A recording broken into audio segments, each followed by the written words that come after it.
adolescents, vous retrouvez. Bonjour Christelle, comment ça va? Bonjour, ça va bien? Troisième BIC cette année pour vous? Ouais, absolument. Alors comment est-ce qu'on se sent?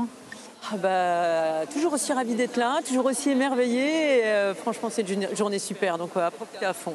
4000 personnalités, 4000 individualités, mais une seule vérité, non? Alors, une seule vérité, et même si on est 4000, c'est 4000 individualités avec lesquelles on travaille, c'est des forces individuelles qui apportent toute leur créativité au service de BPI France, et ça fait un très très beau collectif.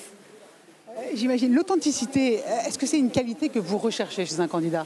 Oui, l'authenticité, c'est quelque chose d'important pour nous. Être authentique, ça permet de gérer les valeurs, de pouvoir être vrai, d'être dans la vérité sur les éléments et de faire avancer tous ensemble.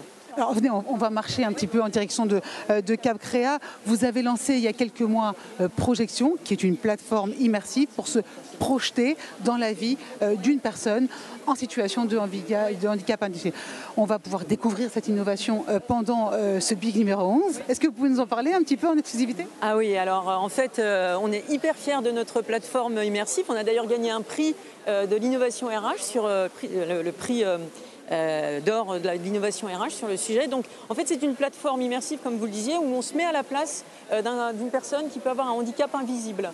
Donc les handicaps invisibles c'est 80% des handicaps quand même. Donc on a beaucoup de gens autour de nous qui peuvent être porteurs de handicap et dont on ne le sait pas, pour lesquels on ne le sait pas. Donc c'est très très important de sensibiliser à ce type de handicap et comment on gère l'arrivée de ces personnes et comment un manager peut interagir avec eux sans aucune difficulté.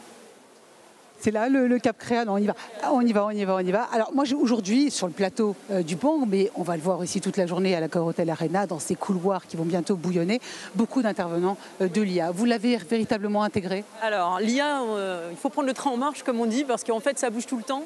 Arriver à se dire ok, je vais attendre que ce soit stabilisé, ce sera déjà trop tard. Donc on prend le train en marche de l'IA, que ce soit pour nos collaborateurs, la manière dont on va les former, la manière dont on va les accompagner, ou pour la RH directement, puisque aussi pour la RH, ça va être un petit peu une révolution et beaucoup d'innovation. Il y a une technologie qui fait déjà partie de vos process et qui va vous aider dans la façon de sélectionner des entreprises maintenant? Alors pas encore sur la RH, mais ça va venir bientôt, ouais, forcément.